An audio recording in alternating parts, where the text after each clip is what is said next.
Previously on AI Paternity Court.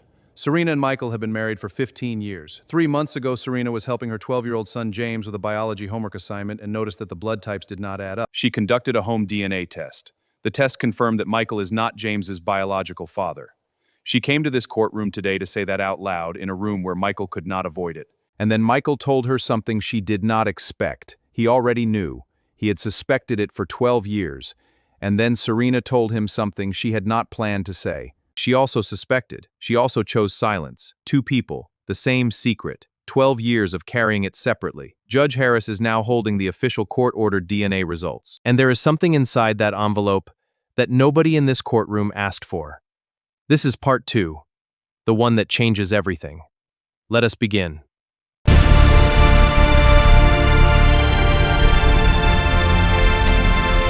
The paternity court content, characters, and storylines presented in this video are entirely fictional and generated using artificial intelligence. Any resemblance to real persons living or deceased. Before I open this envelope, I want to address something that both of you said. You each carried the same suspicion for 12 years. You each chose silence for the same reason. You each told yourselves you were protecting James.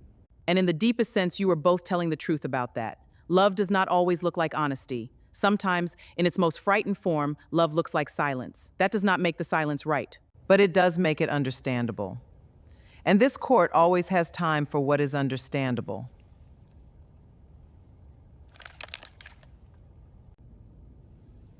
The court-ordered DNA test confirms the results of the home testing already conducted. Michael, you are not the biological father of 12-year-old James. This is the official finding of this court, and it is entered into the record accordingly. He is still my son. He is still your son. That has not changed. It will not change. I need you to hear me say that clearly. I hear you. You have been James's legal father and his actual father in every meaningful sense of that word for the entirety of his 12 years. That does not simply disappear because of a DNA result. What changes, what must change, is not your relationship with James. What must change is the silence. James is 12 years old. He is growing. He will ask questions. Children always ask questions eventually. The only choice available to both of you is whether he hears the answers from you, with love and preparation and both of his parents present, or whether he hears them some other way. I do not think either of you needs me to explain which of those options is better for him. We are going to tell him.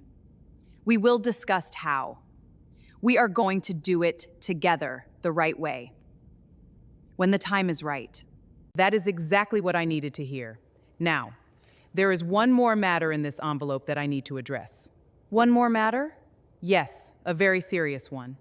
The court-ordered DNA analysis for this case included, as standard procedure when processing a complete family genetic profile, a full ancestral DNA comparison for all parties. It is routine. It provides a complete picture of the genetic landscape and is included in every comprehensive family paternity analysis this court conducts.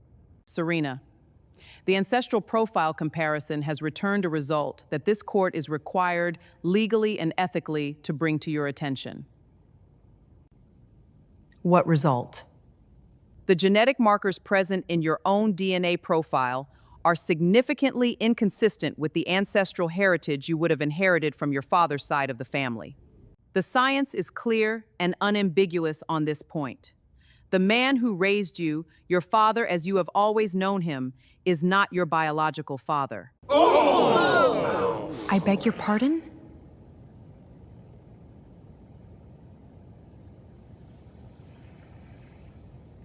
The DNA is conclusive, Serena. The man who raised you is not your biological father. This court is not in a position to tell you who your biological father is. That would require additional testing that is outside the scope of today's proceedings. But the genetic evidence in your own profile is clear. You were raised by a man who is not your biological father. I came here today to find out the truth about my son. I know. I did not come here expecting... I know that too. I am here. Whatever comes next, I am here. Serena, I want to give you a moment before I say anything else. Take whatever time you need. I am all right, Your Honor. Or I will be. Please continue. I want to say something about what just happened in this room. You came here today to face a difficult truth about your son's paternity. You faced it. You sat in that chair and you did not flinch. You did not deflect, and you did not ask for anything except the honest answer to a hard question. And then this court placed another hard question in front of you, one you did not ask for and were not prepared for, and you are handling it with the same composure and the same dignity. I want you to know that this court sees that. And I want you to know that what you have just learned about your own parentage is not something you are required to address today or tomorrow or on any timeline other than the one that feels right to you. You have just received significant information. You are allowed to take the time you need to decide what to do with it. My father, the man who raised me, he is 73 years old. He is not well. He lives with my mother. I'm going to have to decide whether to ask him about this before, while there is still time to ask him, or whether that question belongs to me alone, whether it changes anything that matters about who he is to me. He taught me how to ride a bicycle. He sat at a hospital with me for 9 hours when James was born, and he did not leave once. He walked me down the aisle at our wedding. He cried, and he was not embarrassed about crying at all. He is my father. Whatever that DNA says, he is my father. Yes, he is. And nothing in this envelope changes that. Serena, you came here searching for answers about your son, but today brought you far more truth than you expected, including painful questions about your own past. Give yourself time to process all of it. Michael, you carried your doubts in silence for years out of fear of losing your family, and today you discovered Serena was carrying her own fears for the same reason. Your choices were imperfect, but they came from love for your child. And James deserves the truth, told with honesty and love. Because while DNA may explain biology, it can never erase 12 years of showing up, loving him, and being his father in every way that matters. And Serena, whatever you learn about your own father, remember this.